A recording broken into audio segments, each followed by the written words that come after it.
egotistical, so unpredictable, here on the SNL network.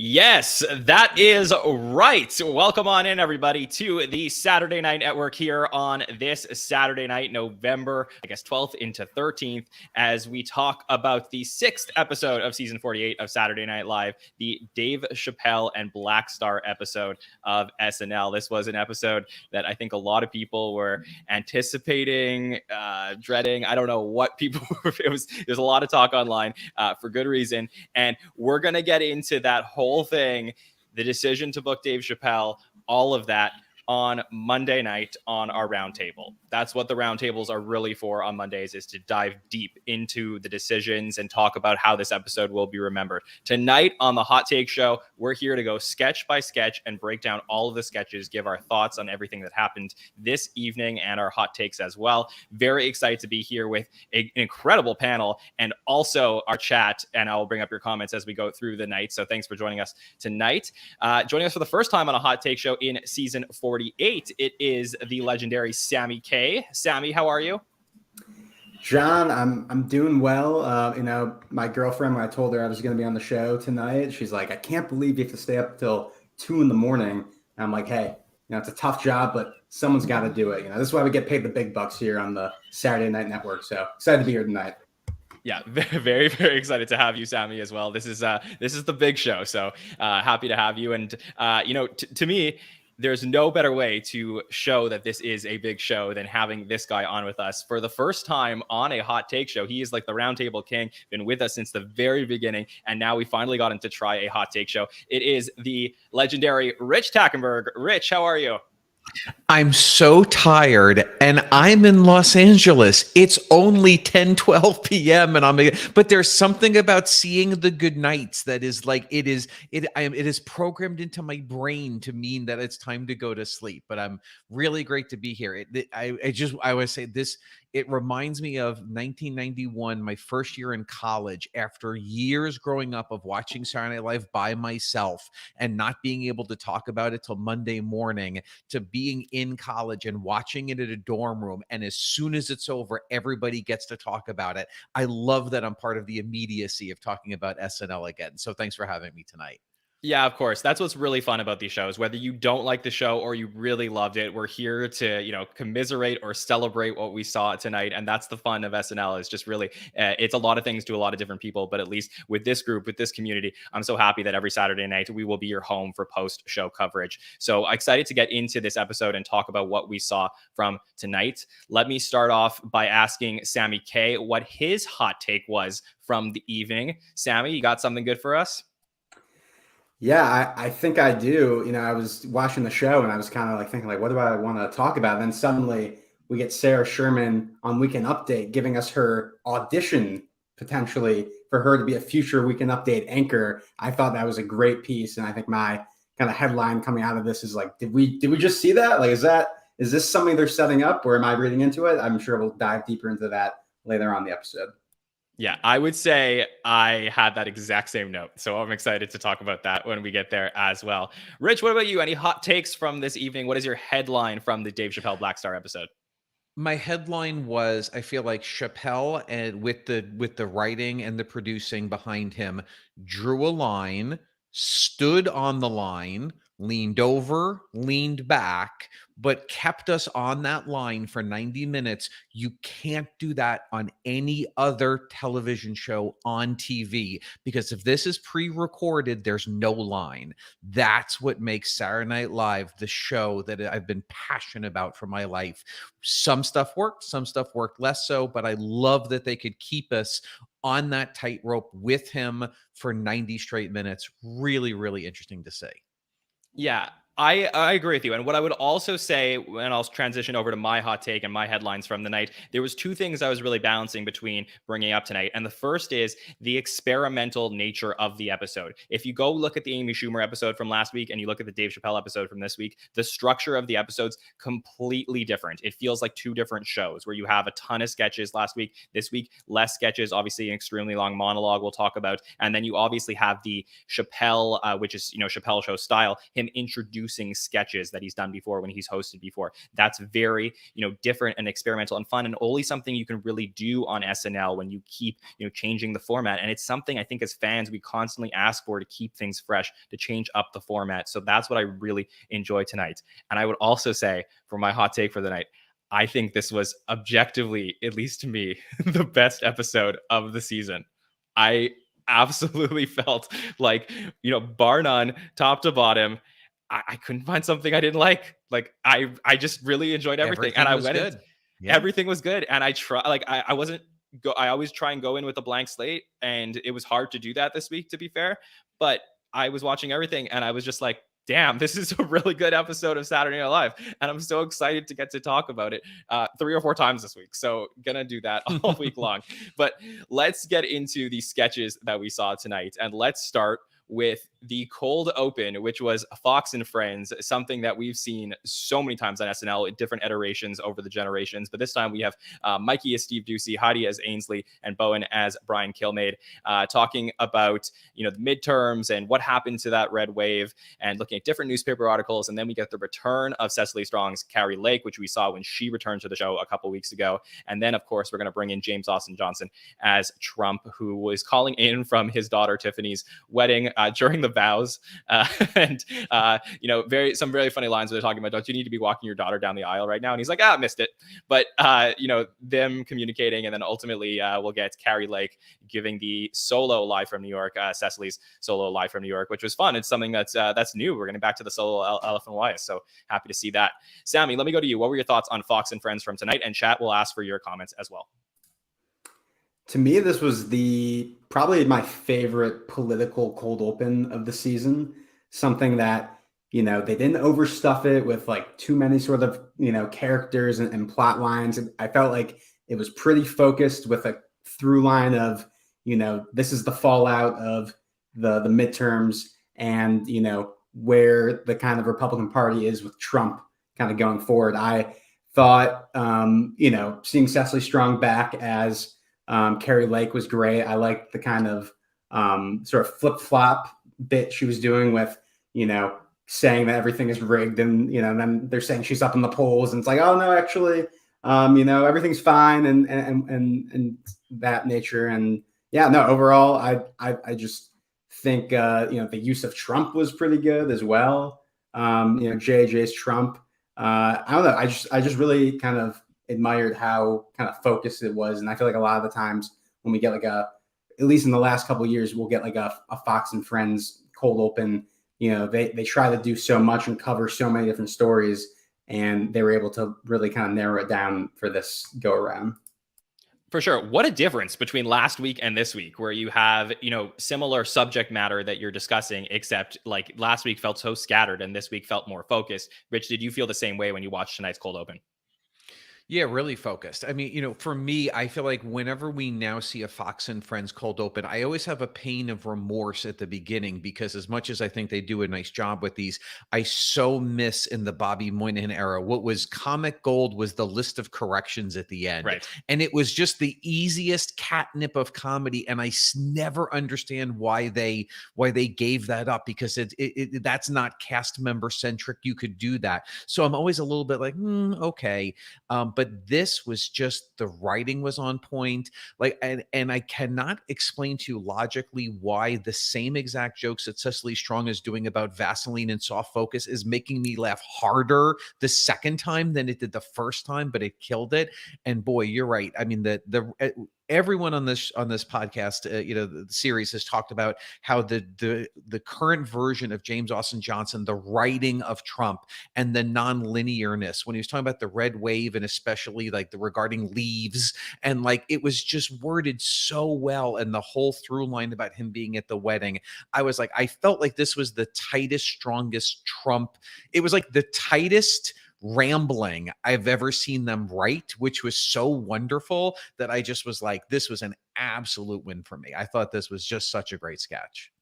Yeah, from analyzing Saturday Night Live and just breaking down a sketch, like it's so fascinating to me to take a look at this one, which I think, and I've seen in the comments as well, most people seem to really like this, and it has a lot of elements of cold opens that people don't usually like. And I felt the same way. I liked it too. So the question is like, what was the real difference here? Is it just simply stronger writing, or are there structural differences that they chose in the sketch? Where it's like going to two people instead of three people, Carrie Lake and Trump. Did they need that third person in there? Does that extend the sketch to a point where it starts to lose some of its magic that's working with it? And then, with regards to the Trump stuff, it's very fascinating to compare this Trump to some of the other JAJ Trumps that they've done in the past, where they maybe just go on way too long with it. And I just felt like everything was so tight here and focused in a way that it wasn't before. So it goes to show you that SNL can deliver on the material that everybody's complaining about, but there's a specific way that works better to me than others.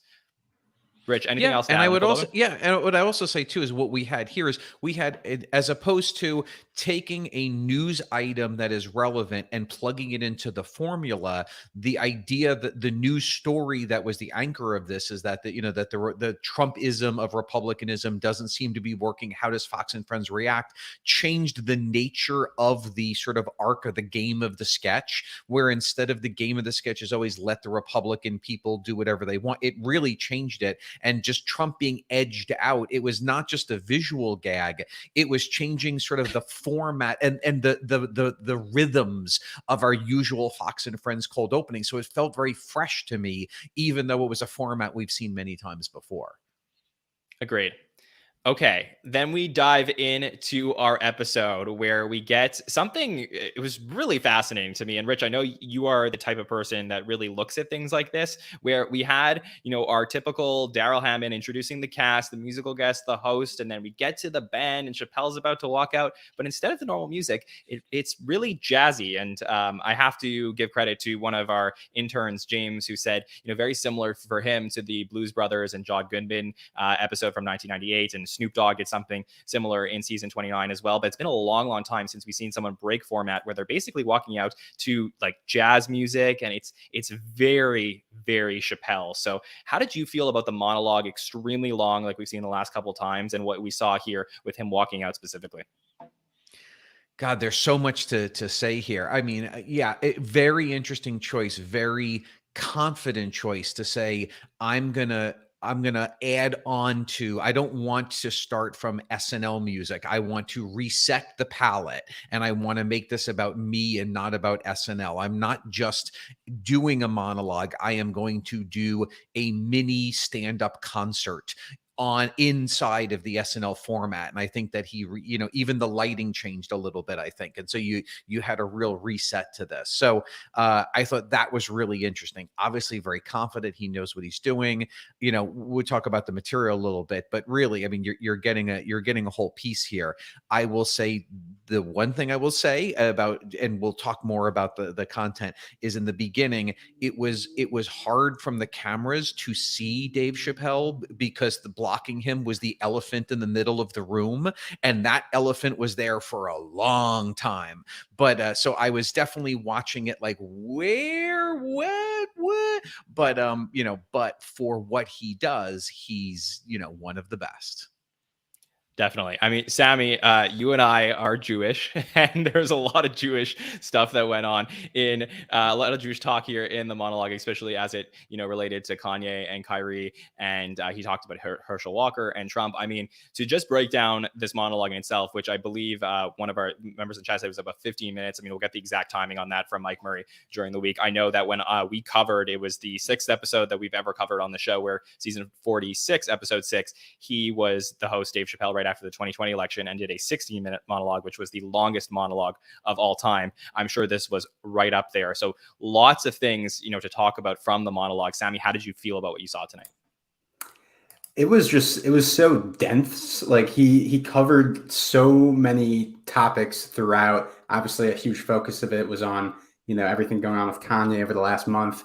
And I don't know, I was just on pins and needles the entire time. Like, I'm just like, kind of like what Rich was saying at the beginning, here, just the line that he's able to walk. And as an audience member experiencing that, it's live TV. It's thrilling. And, just to speak personally, like as someone who is Jewish and also, has been a Kanye fan. You know, it was like just kind of cathartic. It was truthfully like cathartic to like hear his perspective on the matter. I mean, I laughed a lot during the monologue, like the asking about why his Jewish friends can't do something. And he said we can't go out, it's shananana tomorrow. Like that like killed me. And just so many great lines in this monologue. And I don't know, like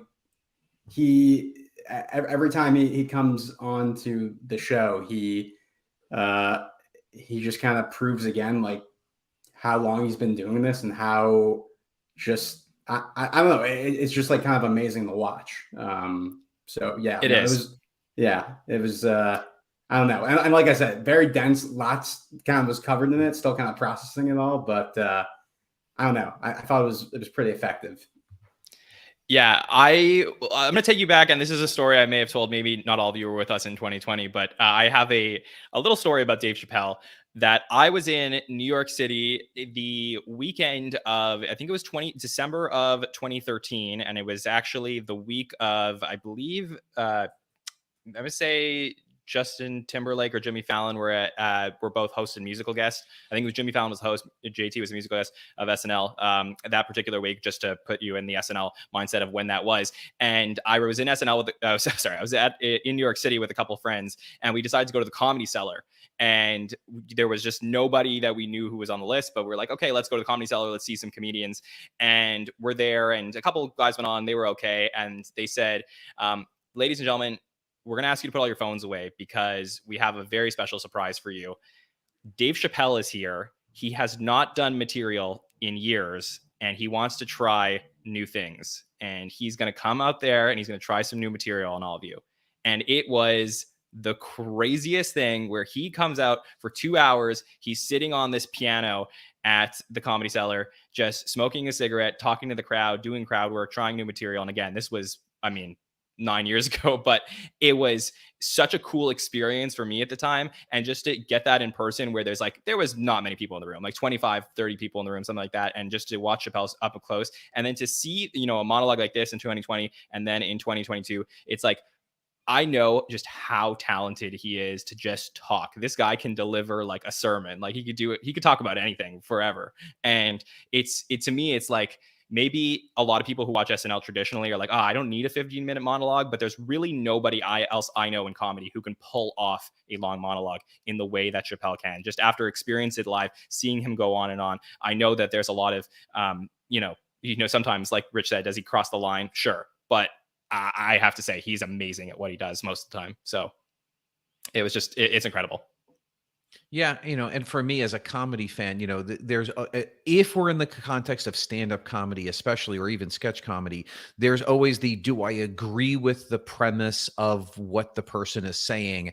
It has to be secondary to was it funny? And the thing about Chappelle is his hit ratio of being funny transcends sometimes even when he's talking about something where I don't actually agree with the underlying premise of the joke, but he's here to make us laugh, and certainly did that and it really well. For sure. Okay, let's get into our first sketch after the monologue. And this is a sketch called PM in the Afternoon, where we get an afternoon talk show hosted by Heidi and Andrew. And they have a musical guest on with them. It's Dave Chappelle as Willie T. Hawkins playing music off of his new album, My Potato Hole. And we have Chloe Fineman as the weather person. We have Michael Longfellow as Skip, our sports person as well, working for the news. And the sketch really is just to talk about, they're having some fun with the name of the album, the name of the song, Potato Hole, making sexual innuendos with it. We get some funny lines from Andrew. Do I have a potato hole? Can I touch my wife's potato hole? Can we say it on TV? There's a lot of talk. And then we find out, once they get back to finally pushing Willie T. Hawkins to say what a potato hole is, it turns out that a potato hole is a hole that slave owners would dig to hide their food. And we just get this like shame on all of the white counterparts in this sketch, where Heidi and Andrew and Chloe and Longfellow have no idea what to do with themselves. And the comedy here is really just watching the just like pure just devastation at like all the jokes that they were saying previously. So Sammy, how'd you feel about our PM in the afternoon sketch? So this is a sketch where like I'm watching it. I'm like, I was getting, maybe just because Dismukes was kind of like leading the sketch up front, I was getting vibes of the Joker sketch, which I actually liked. I think maybe more than some other people who I've talked to. But it was I was just not getting it. I was like, is this really like the entire like premise of the sketch is just potato hole? Like I get what they're trying to do, but it's almost like an anti-humor sort of way of going about this premise. And then once the reveal comes, I'm back in it. I'm like, oh my God. Like I like that kind of, I've never like, I can't think of a sketch this season where I've totally like just not been on board for like 80% of it to like some kind of reveal happening. And finally it's like, oh, it totally is clicked with me. I don't know, just the line at the end where he's like, that's what a potato hole is, bitch. Like just absolutely killed me. So yeah, no, this is one that initially I was like, all right, this isn't working like whatsoever. And then they were totally able to sell me on it at the end. Yeah, I mean, Rich, I think that the brilliance of this sketch is the timing, right? They have to nail the timing so perfectly where they can extend the discussion about the potato hole long enough to the point where you're like, okay, just tell me what it is already, and then they'll hit you with the reveal. And they left it long enough that like if you're someone who's watching and you're like, what am I not getting with the joke? Like you had time to like go on Urban Dictionary or Google like what a potato hole is. That's how long they left this going for before they finally just hit you with the reveal. How did you feel about it? I really liked it a lot, and interesting. I had a very different experience, I think, than Sammy, or maybe not. But in that, I didn't know what a potato hole was, but I knew from just the instincts of comedy, it is going to be something that is serious and is going to make a white person who's made fun of potato hole feel like a horrible person. So it was. I thought it was a well constructed, like slow moving car crash that we got to watch. So the more like I thought, like the face that Chloe is making when she's saying potato hole, it's like I already because they have foreshadowed for me where this is going. I'm pre-laughing at the joke that hasn't happened yet, intentionally in the way the writers want me to, because I know how bad this is going to go when they find out whatever potato hole happens to mean. And then the reveal of it was just the perfect. How he reveals it is fine. It's the reactions that make the sketch so perfect. So Dave is great, but it's really the reactions of the cast members that just make it so funny. And just that skin crawl. And what I liked about it is that in playing that moment, they played that moment very realistically. They didn't have any of the news anchors or the sports guy Michael go too over the top in the response. It was very grounded. So you had this very silly sketch that has this turn, and then the comedy is just the awkwardness of very real people feeling really, really bad. And then we're out. That was really nice. Get out. We got it. Really fun. So I thought this was really well done. Can I ask one question about this sketch that I've been thinking about? And again, this may be more of a roundtable question where you can watch it again and then deconstruct it. But did Dave play it as perfect as he could by just being so silent throughout, and then he hits the reveal? Like, if he's more communicative during the sketch, does that make it less funny to you, Rich? That's a good question. I mean, hard to nitpick because it was a good sketch, but I do feel like Dave wasn't the point of the sketch. And Okay. in a way, if Dave had been more affable in the sketch, in kind of the trope of like the fun black blues musician sitting in with a Jimmy Fallon or or a Conan or someone like that, laughing along, and then the reveal, it might have been bigger. It would, but for me, it was great either way. Okay. Interesting. Yeah, I would definitely want to come back to that on Monday when we're going to, talk about this a little bit more, because this was very solid to start off the night. And then we get to our first pre-tape of the night, which opens up basically on Dave on home base, very Chappelle show style, where he's talking to the audience about his love for House of the Dragon. And let me just say, I am a big Game of Thrones and House of the Dragon fan myself, and I just watched all that first season. And for me, this really clicked when we start to get into seeing all the Targaryens and all of the different cast members playing the different members of the House of the Dragon cast, only to see that this is not just a House of the Dragon sketch, but this is also a Chappelle's Show sketch where we get Chappelle and Ice-T and Donnell Rawlings coming in. We get Chappelle playing his characters Tyrone Biggums and Silky Johnson. So we go back to, classic, very, very classic Chappelle Show characters. And this reminds me a lot back of, an episode that I think a lot of people did like, which was the 2016 Chappelle Show hosting episode where he had that Walking Dead sketch that went absolutely viral. So, Rich, what did you think of this? Are you a fan of House of the Dragon? Do you get everything? And how do you feel about the sketch ultimately? Yeah, this was really nice. In that I watched House of the Dragon, so I knew the references. I've watched the Chappelle Show, so I knew the references. Really fun integration. I like that even though we are doing Chappelle Show characters, there were still a couple of House of Dragon jokes, like when the daughters see the sons that they're going to have to marry, and they're like that was just a good House of Dragons joke, regardless of Chappelle Show characters. I thought it was really funny. I will say a technical thing, and I can't wait to rewatch it. There were a lot of Dave's lines I couldn't understand. I literally could not understand. And my wife Genevieve said the same thing. Like, wait, what did he say? What did he say? So I missed a lot of the jokes, but just on the pure energy of seeing these great characters come back, planted into the situation, and the fun of the other cast members playing the other House of Dragons characters, really liked it a lot. Yeah, and I really loved, especially if you're a House of Dragon fan, watching J.A.J. who was playing Viserys here, yes, with all of his body parts falling off. Like, that was just pure, like, that was just amazing.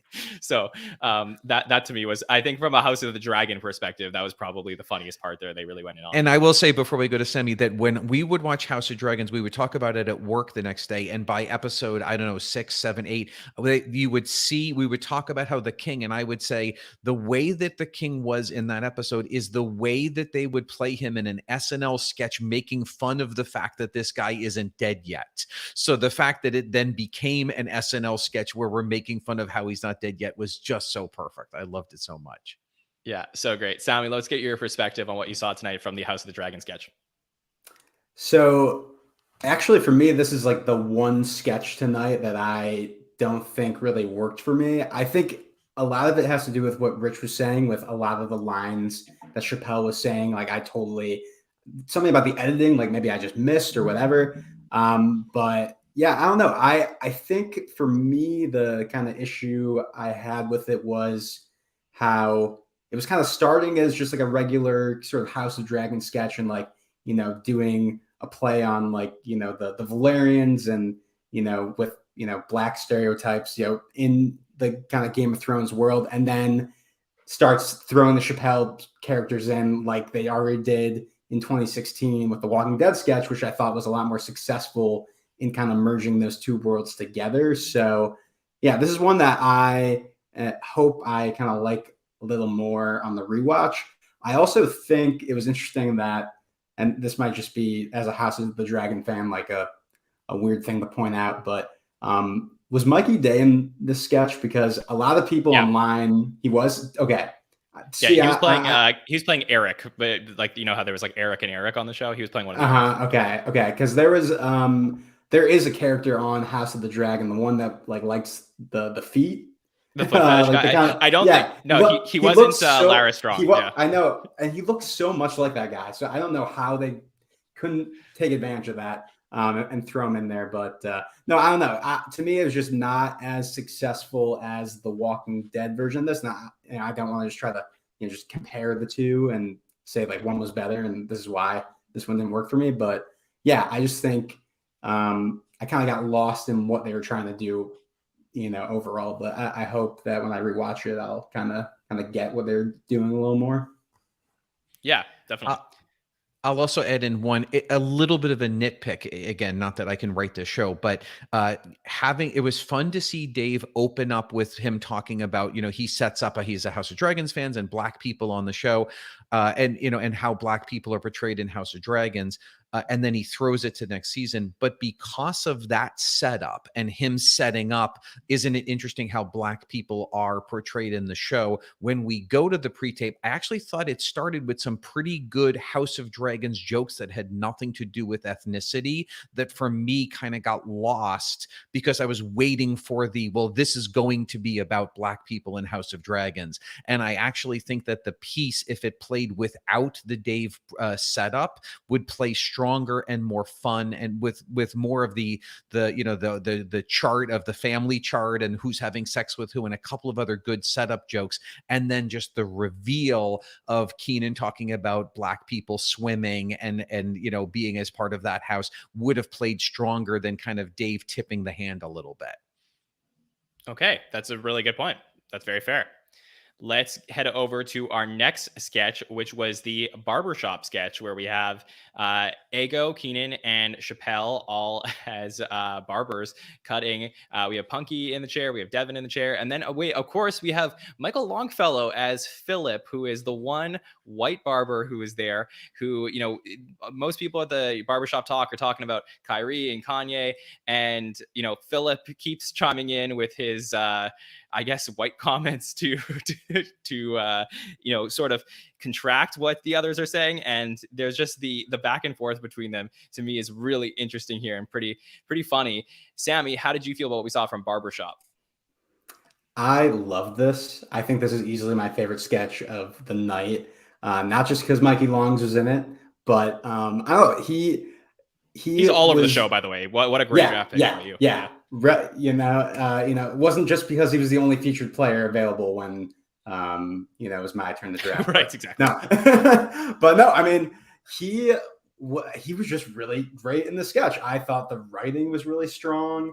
The entire premise was just so funny. Him kind of saying all these things that he's thinking is going to be like kind of an accepted sort of like, oh yeah, we're all on the same page here, right? And like totally the way that they kind of just let the sketch play out with the silence of every time he would say something, just kind of cutting to Keenan, cutting the customer's hair and stuff like that. I don't know.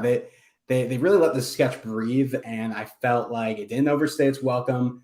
The escalation was there. I don't know, him saying that he set all of his Yeezys on fire, and everyone kind of just like dismissing that, like, oh, the college dropout, came on the car the other day, and it's still fire. I don't know, just a really, really good use of Mikey Longs, and being able to see him play off everybody else was really great for me. Yeah, I think, obviously there's a little bit of a theme in the writing and in the sketches tonight, where you had a lot of sketches that were written, from a Black perspective. And then you have the white character who doesn't, fit in the context of the sketch. And then the comedy is there because the white character is, saying different things, and the Black people are giving the side eye to the white character in the sketch. And then we obviously have that in, different formats. So in the PM and the afternoon sketch, you get the one Black character who explains something to all of the white characters, and they're all just devastated. But here you actually have the opposite setup, where you have a lot of Black characters who are then, all just wondering what this one white character is saying the whole time. And I think that seeing the first sketch and then seeing this sketch almost made this sketch better for me, because the formatting was so different and almost opposite to the first one, that it felt fresh and interesting.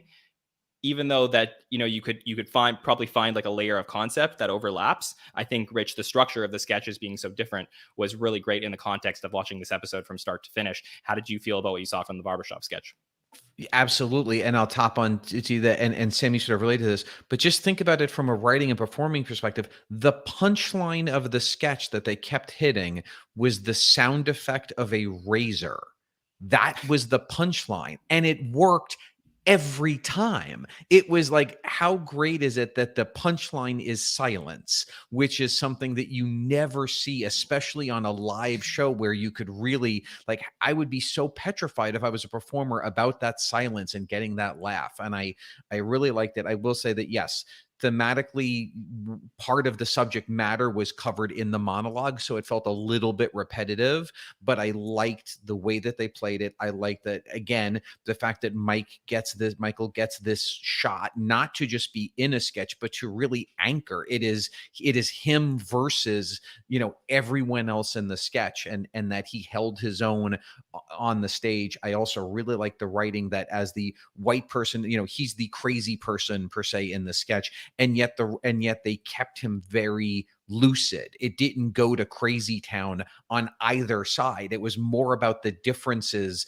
that really exist than taking one of the two, either Chappelle's character or Michael's character, and playing it suddenly to crazy town. And the fact that worked, I thought was really, really innovative and really fun. Yeah, and I would say they had a really funny button on the sketch where he leaves and he's police saying it. And I think that was a great line as well. And I think that I think the fun that the writers probably had in the writing was, because as Rich points out, between the different lines, we had the buzz, and there wasn't so much depth to the specific lines of the black actors or characters in the sketch. But I think the fun that the writers had in writing the sketch was how white can we make Michael Longfellow's lines here? And I think that if you go back and you watch it, it's okay, what's the whitest TV show he can be talking about? What are the whitest characters he can be talking about? And that to me is that was where I think the fun goes in this. So really enjoyed that. Okay. Then we get performances by Black Star. So very exciting to have Black Star on the show. I know hip hop fans were extremely excited to have them there and reuniting and performing on the show. So a lot of hip hop this season. Glad to have them on the show. Then we get Weekend Update, where we have a lot of talk about the midterms, and we have two different Weekend Update correspondents. So we'll take them one at a time. Let's talk about the first time we get to see a rookie on Weekend Update play a character in season 48, and that would be Marcelo Hernandez, who plays Jose Suarez, who wants to be president one day. Sammy, what did you think about Marcelo's character that he premiered here tonight on Weekend Update? Such a great character, just very fully formed. When he first kind of came up, I knew he was playing a character, but I was wondering, oh wow, he's kind of coming back to Update so soon after his first appearance. That was him playing himself versus a character, but will there be a lot of overlap? And he definitely still has that energy that he brought in his first time at the Update desk. But I just love the kind of vibe he was coming off of, everything's fine, with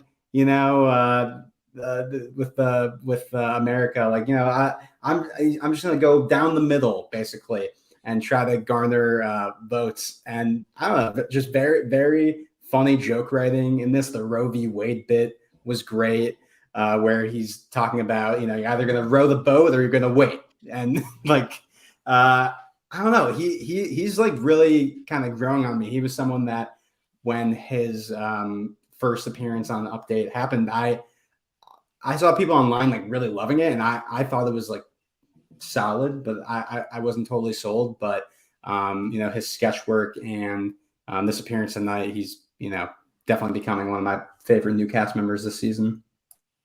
Yeah, in the preseason, Rich, we found out information about these 4 new rookies coming onto the show, and I had heard through the grapevine and also just, doing more research that Marcelo was the one that they felt was going to come in and be as fully formed as any veteran cast member, where he had the experience, it was comfortable, he was big on TikTok and Instagram doing sketches, and has a ton of stand-up experience as well. So for me, I'm not surprised, but really just to see his energy and his confidence in this character in only his 6th episode on the show, I think we have the makings here of a long-term success story on Saturday Night Live. How did you feel about what you saw from Marcelo tonight?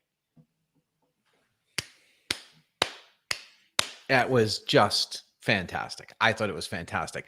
Great energy, great character, and it was not a retread of characters we've seen a million times before. It reminded me a little bit of a classic Louis C.K. bit he had done on Conan about how our biggest problems aren't really that big of a problems, but he brought such a unique perspective to it.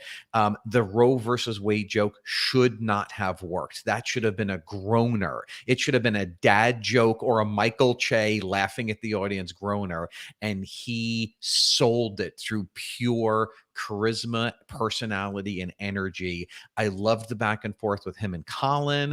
And I thought for a stand-up comedian to play a sketch character this big and yet not too big was really, really fun. We're gonna see this character a lot more, and I was really excited to see what he's gonna do based on this character, because I thought this was really. I was assuming this will be the strongest feature of Weekend Update, not knowing what we were going to see afterwards. But boy, this was a home run for sure.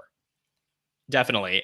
Let's transition over to what we saw right afterwards, which was Sarah Sherman as herself on Weekend Update, which is something we saw a lot in her first season as a cast member, season 47. But this time, this was actually, by the way, something that was cut from last week's show. So this didn't actually make it to air, and it would have been great to see it then. But we do see it now, where Sarah Sherman is tired of hearing jokes about the midterms, and she just wants jokes about Sarah. And so here we go. We get Sarah News with her own set, and she comes in there, and what a way to like change up the format where you have her own set, her own graphics, and obviously, you know, all the behind the scenes people at SNL must have had a ton of fun creating this, where she's going to, as Sammy said, audition for a future Weekend Update spot and, you know, tell some jokes. And at the same time, we get this, you know, like we saw many times with the, you know, Leslie and Colin relationship. Now we have the Sarah and Colin relationship where she says, bro, I'm only going to say this once, stop touching my leg under the table. You know, we get the whole thing where she lifts up the page and it's a picture of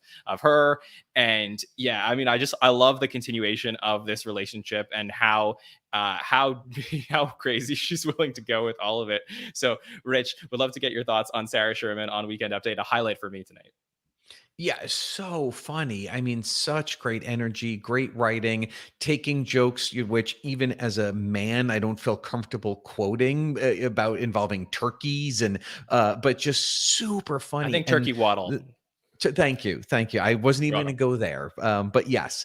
And there was a moment when she had delivered a joke, and it had gotten a big laugh, and she was just staring at the camera, smiling, and she owned the room. And I was like, the charisma, she was more powerful saying nothing than a lot of features do with their bigger lines. I was like, clearly star power. So I love this. I will say, I do think that this kind of performance is best in small doses. So, when you talk about auditions, for me, I think that would be a waste of Sarah. That I think if you made her just read jokes next to, I think we would lose. I would rather keep her in a feature spot where she comes in at a level 10 for a couple of minutes and gets out, and let Weekend Update reset itself to its normal sort of here's the next joke vibe. But I thought this was one of the absolute highlights of the night. This was so much fun. For sure. Sammy, you must have been very excited to see Sarah Sherman at the Update desk. How did you feel about Sarah News tonight? It was awesome. I mean, just like straight up just like being the kind of the world that's able to craft in such a short amount of time, like between the kind of, I don't know if it was like a theme song, but kind of just like the visual, we've talked about in the past about how SNL needs more like character theme songs for certain bits. And like, that was kind of the vibe I was getting. The set design was really cool. And she was just totally able to take over. As far as like, this idea of her like auditioning, I don't know. It almost feels like the last couple appearances she's had on the show were like mini auditions, and it's kind of slowly, it's like the snowball kind of rolling, and the more spots, like I don't, correct me if I'm wrong, but I don't think she's played a character on Weekend Update yet, right? I think she's only done like these appearances as herself. Yeah. So yeah. I find that very interesting.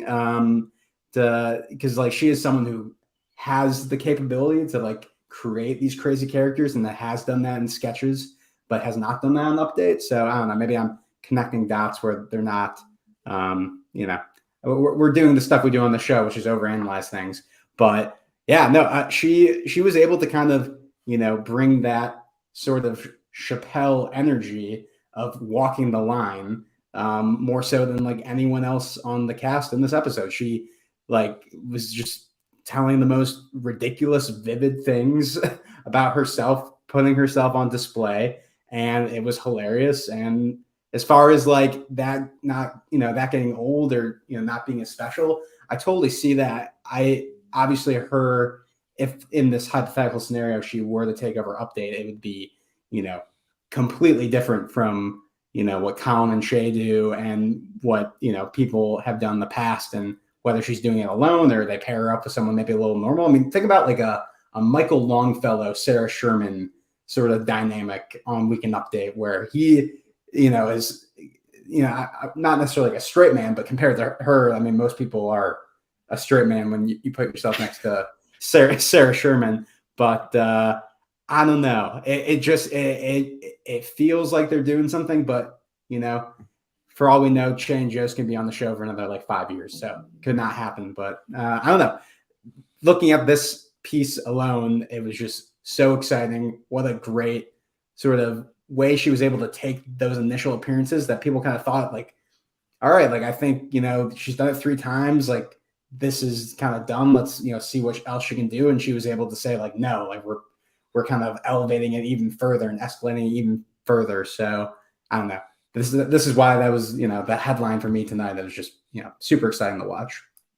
Yeah, for sure. And, maybe Sarah doesn't want to be a Weekend Update anchor, so I don't necessarily want to put that on her if it's something that she doesn't want. But obviously, like, you could sort of see it in a way with the things that she was doing tonight. And I think that the reason that Sarah Sherman is clicking with so many people on SNL is the thing that I talk about, which is actually missing from some of the cast members and even some of the long-term cast members that are veterans on the show right now is, beyond any characters she would play on the show, we know who Sarah Sherman is as a person or as a brand on the show. We know the style of comedy she likes to do. We've met her as herself on the show. And I think that's so important. It goes back to the original days of the show, the incarnation of what made Saturday Night Live's original cast so great is you knew who each person was on the show. You knew who Gilda were and Jane and Danny and John.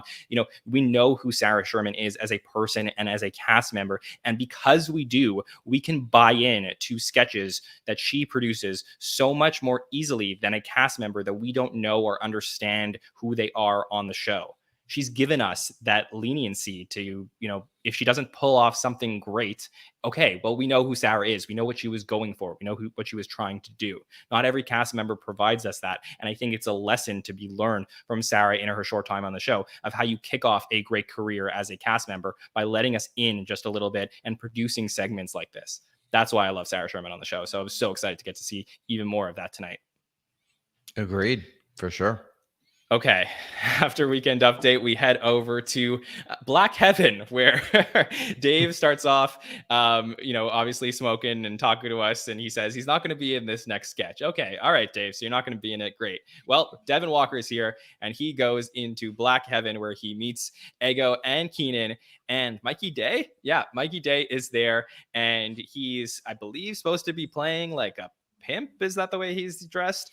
And he's talking, and okay, wait, the sketch gets very meta, and it sort of reminds me, it's a different style sketch, but it sort of reminds me of a sketch that we did get in 2016 where it actually broke into an SNL news conference. There was a sketch, and then they all basically lined up, and then you had I think it was Keenan at the time, it was like asking questions to the different cast members who were in the sketch, and Dave, who was playing somebody in the sketch. So it got extremely meta, where we get taken out of the sketch at that point, and Mikey Day starts playing himself, and he starts saying how he shouldn't be doing these lines.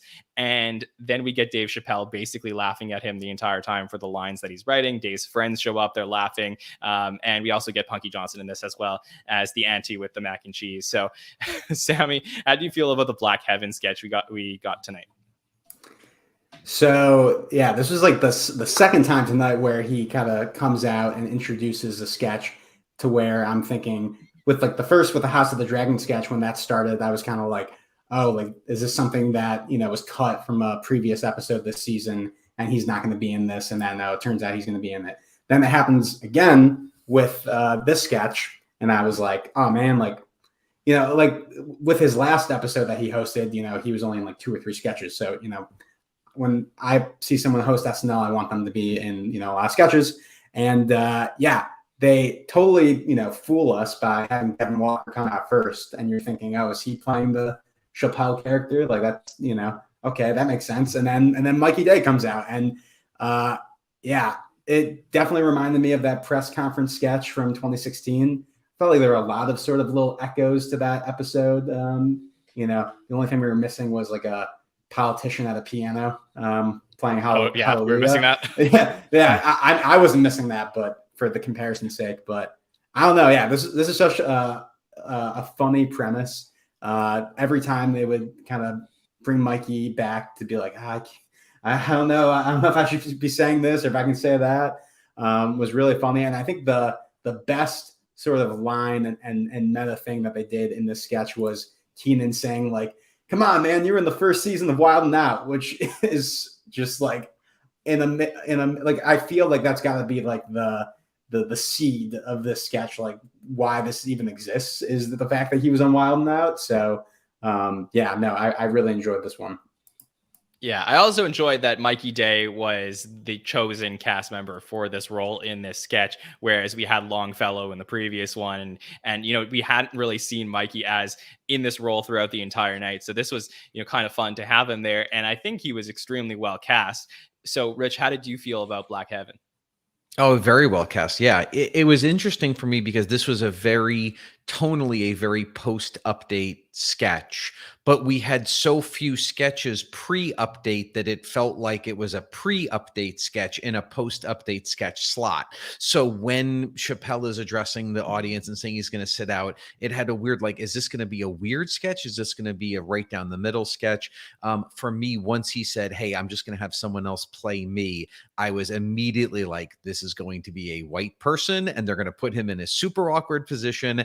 And how are they going to do this? And I was so happy when it was Mikey who came out, because for years, and I am remiss, I cannot think of a specific example. We've seen a number of sketches where Mikey's character is the, oh, please don't make me do this. Oh, and yet this time we got to see Mikey playing a version of himself in the, oh, please don't make me do this. This is so painful. And I thought this was so fun back and forth. And again, it's the looseness of the format that was super fun, that we could just break the fourth wall and it was totally okay, even though clearly this doesn't make any sense, because, you know, this could obviously never happen in a real Saturday Night Live, and who cares? And just, you know, again, it's similar to me that the new sketch in the beginning, once you see Mikey playing, you know, dressed as the pimp, we know where this sketch is going to go and we are along for the ride, and the performances keep at the level that we need to keep, so we're not getting tired or, oh, I knew they were going to make a Hennessy joke. Okay. It just kept staying fresh. It kept staying fun. Dave, you know, cutting back to him. Timing on live TV is a little bit hard when you're doing that. There was a little bit extra of a pause than we needed, but still to see him with his friends was super fun. And I agree with Sammy. I remember watching Mikey Day on Wild 'N Out. So to see that crazy callback was such a deep cut that I loved. It was super fun. Yeah, I love that as well. That was an amazing line. The World Star line was very funny to me as well. And then I would also say that I think that Dave Chappelle in this particular sketch, and I understand what they're going for with all the Chappelle Show stuff, but it really reminded me, just in SNL terms, of an Ebersol era host, if you understand what that means, which is a like early 1980s host that would come in. And those were the times when they really experimented with the show a lot, where between sketches and at the beginnings and end of sketches, sometimes you would just get this host direct to camera or host talking to cast members. And you get this moment, and this is probably my favorite shot of the sketch, where you really just get the other friends of Chappelle coming in while he's sitting on almost like the director's chair. You get to see the audience behind him. That to me is like so much fun and things that I just want to see happen on Saturday Night Live more. So like, I don't know. It was hard to ask for more from this. I really enjoyed it. Yeah, and it reminded me a little bit of even earlier Saturday Night Live, of like them not wanting to be the bees, just like having that like call out on camera as if it was happening in real time. Super fun, super fun. Yeah, for sure. And I wish this generation of like younger SNL viewers who maybe haven't experienced that could experience this more, because this is what SNL originated from. So it's very fun. All right, let's get to our final sketch of the night, and we get our Please Don't Destroy pre-tape. So it's been about, I guess it's been since episode 3 that we haven't seen Please Don't Destroy. So it's been a while, and it is election night. So for the midterms, and we get the Please Don't Destroy boys sitting around watching election results, and all of a sudden, Steve Kornacki, who cameos in this pre-tape, announces that new cast member Molly Carney has become the new Attorney General of Ohio. And James Austin Johnson as the anchor announces, but we get Steve Kornacki also there doing election results. And this is really funny because we actually get Molly Carney, who comes in to the Please Don't Destroy office and needs to figure out what to do, isn't sure how to handle this. There's a speech that needs to be made soon. We get a lot of fun lines like this election is a fraud, where they are talking on the phone, and we get Molly dressed in full C-SPAN. So, and then also Sarah Sherman appears here as Mrs. Carney at one point. So really fun moment for Molly, who frankly we just have not seen enough of so far this season. So I was really happy for them on the show tonight that they had this moment. Rich, what were your thoughts on Please Don't Destroy's pre-tape tonight? I thought it was a really fun way to end the show. It was, similar, like a lot of predictive beats when we got into it, but I thought Molly did such a good job setting it up. It's so ridiculous. And I loved the urgency that they brought to this ridiculous premise. I love how it starts with a tweet that seemed like a very relatable drunk tweet that was a nothing tweet that turns into something. I love the twist when the guys are suddenly in their election, gear, wardrobe, with the tags and everything. So a lot of good energy. I thought the pacing built really well. I don't know that we ended in some like brilliant reveal. I would say it's probably not my favorite, or I wouldn't even put it in the list of my favorite Please Don't Destroy pre-tapes, but just a really fun way to end the night and a really fun sort of pacing to sort of bring us home. Sammy, how did you feel about what you saw tonight from Please Don't Destroy? I really enjoyed this piece. It felt like a live action cartoon, if that makes sense. Like there's been a lot of debate about like the in office versus the out of office. And I think this was like the perfect use of an in office sketch, to where they're not just kind of, making jokes like, they're pitching ideas for Saturday Night Live. The office itself is like a world where anyone can pop up. Like the news reporter can come in, who's just on TV and come into the office. And I thought like Molly was just great. They keep poking fun at this is a 30-year-old background extra at SNL, and they're like, I'm a cast member. Like I love that kind of meta bit, bringing Sarah Sherman in again with no lines, but her being the conservative Christian mom, and Molly being like, well, hello, Mrs. Kearney. Like that was really great. Like Rich said, just like a great fun way to kind of close out the night. Yeah, and you know what? I've been very against PDD in The Office because I've so much more enjoyed them outside of The Office in the few times that we've seen it. But I think for me, I've solved or I figured out what I do like about them in The Office that may have solved my issues with it, which is that door to the office is a magical door in my mind that anybody can walk through at any point. And if I keep that perspective when I'm watching, I think I'm going to enjoy Please Don't Destroy more, because the moments that I did like of them in The Office is like, wait, what? Now the anchor from the TV is walking through the door? Like, that's really exciting. Or like, which writer or which cast member is going to walk through the door? Or is it going to be Paul Rudd or Al Roker is going to walk through the door? I think if I have the perspective that The Office isn't the actual office at SNL, but in the world of the PDD sketches, the door frame to the office is this magical world where anyone can enter at any time, I think that makes them more funny for me. So that's sort of like my perspective tonight, where it sort of added to the element of like, this didn't feel like the full all the way in the office sketch. This was like in the office plus. It's like I never understood your take. Sorry, go ahead, Sammy. I was going to make a dumb joke about how it's like Monsters Inc., where they have all the doors and you can go through and you can go into another world. All right, Rich, continue your. No, I've said this on the roundtable before, that I feel like this is where John and I totally disagree, because I love them in The Office because it just shows the talent of writing and performance that just one set, four walls, not even a lot of room.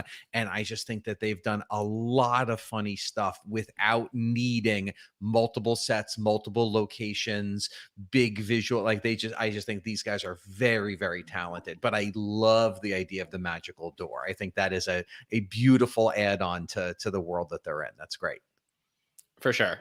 And yeah, I mean, look, I could be wrong about this. I know there's a lot of people back and forth in the office, out of the office, but it's always fun to debate these whenever we get, especially a good Please Don't Destroy sketch. Okay. So those were our sketches for the night. Not as many back half sketches as we had last week for sure, but a lot of really fun segments. Tonight, we're going to rate our show out of 10, and I'm going to ask the panel to give us their ratings as well as the people in the chat. We'll put them up on screen. So Sammy, let me go to you first. How are you rating tonight's show out of 10? Yeah, so for me, I'm still like back and forth on whether or not this episode or the Jack Harlow episode for me is my favorite of the season.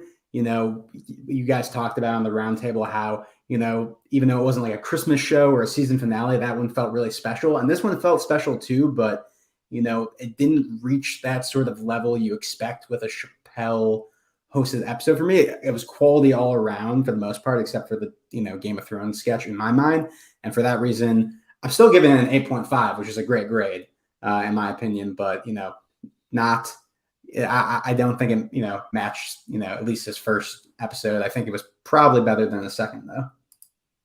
Rich, where are you on the show tonight? What is your rating out of 10?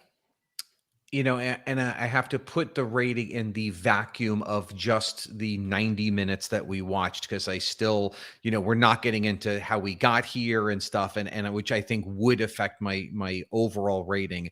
But I'd say looking at the 90 minutes, I'm debating between an 8 and an 8.5. I think I'm going to go 8.5. I think that every sketch was really solid, really good performances. I do think that Dave as a sketch performer is not as strong with the timing on live TV. So that's where in some of the performances, while he himself is very dynamic, he's better, I think, edited in pre-tapes than he is in live. But overall, I mean, there just wasn't a missed sketch tonight. I mean, that's just I'm going to go 8.5 for sure. Yeah, we didn't plan this out, but I had written on my paper 8.5 as well. I completely agree with what we're seeing here. I think that this was to me the strongest episode of the season, bar none. I don't think that there was anything that really dragged down the episode, in my opinion, at least on screen. So for me, I really enjoyed this episode. I'm going to go, you know, I'm still, like I said, we're evaluating the season. This is something we're going to talk about throughout the week.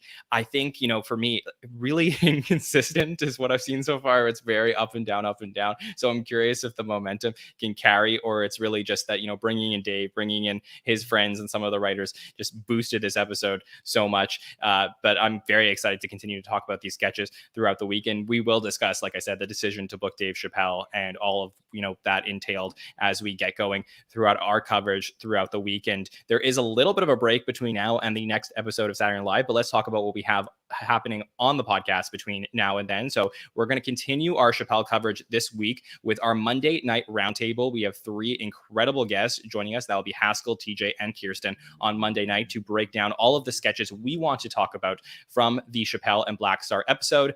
Mike and Nicole will be back with myself on Wednesday to go through all the numbers of the first 6 episodes of SNL, and specifically we'll talk about the numbers of the Chappelle episode. And then on Thursday, I will be back with 2 wonderful patrons to answer questions from the Chappelle week of SNL, and look forward to the Keke Palmer episode happening on December 3rd with musical guest SZA. So we'll talk about that on Thursday as well. Then the following Monday, Sammy Kay, we have a super fan takeover happening. So why don't you tell the listeners what we're looking at for that super fan takeover happening the following Monday? Absolutely. So on this edition of the Superfan Takeover, we will be looking at our favorite Thanksgiving sketches of all time. So, you know, we are looking at the calendar, and we've done Halloween, we've done Christmas, we have not done Thanksgiving yet. So, you know, to get in the spirit, you know, come join us, and, you know, we'll discuss some wholesome family Thanksgiving themed sketches. Yeah, and that will be on the 21st. And then on the 28th, following that, the week as we start to head towards the Keke Palmer week, we'll be back with a point counterpoint, which if you haven't seen that episode, We did that over the summer. We tried that for the first time. We're going to be back with that for a point counterpoint. We're going to have TJ and Andrew Dick battling on SNL debate topics for that episode for that Monday. And then we will head towards our coverage of Keke Palmer and SZA that week. So that'll be a fun show that following Monday night. Okay. Rich Tackenberg, so exciting to have you here with us on a Hot Take show. Please tell us how you thought you did on the show tonight. Very curious to get your thoughts on that and where the listeners can reach out to you. Oh my God, that's way too meta. I have no idea how to answer that question. I think that's what this episode's all about. I love it. Very interesting to just be hot takes. Usually I enjoy sort of processing and thinking and rewatching. It was really fun to just sort of just be in the moment. I didn't even get to watch the Good Nights a second time yet. I haven't watched the Peacock TV long Good Nights to see who said what to who. But this was great. I just love being here. I am so exhausted right now. And I don't know how you guys do it. You're 3 hours ahead of me, but I'm so exhausted. But I will say about the show too, that I and this is what I love about a great SNL. Not only did it was really fun, when it was over, I was exhausted. And I mean that in a good way. And so this is a perfect cap to that. So social media, I'm never on social media. I have nothing interesting to say. If you're in LA, do a lot of storytelling at the Moth and indie shows all over but feel free to on Rich Tack on all the things. Absolutely. Well, thanks for joining us, Rich, tonight, and looking forward to having you back on your roundtable spot during one of the December episodes. Sammy Kay, always great to hear from you. Where can the listeners check out everything you got going on? John, thanks for having me tonight. You guys can find me at @SammyK on Twitter, Instagram, and TikTok. And of course, please check out all of the Superfan Takeover episodes we've done. We have a pretty big backlog of them at this point. So, during the hiatus, definitely, check those out and catch up.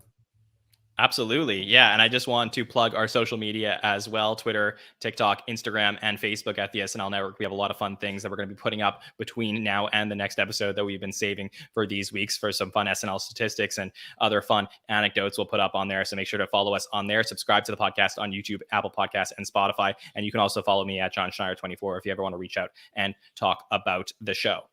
All right. I want to thank everybody in the chat for staying up late with us and making it through this 6th episode of the 48th season. Thank you to Sammy and Rich for joining us. My name is Jon Schneider from the Saturday Night Network. We will see you next time, everybody. Have a good one.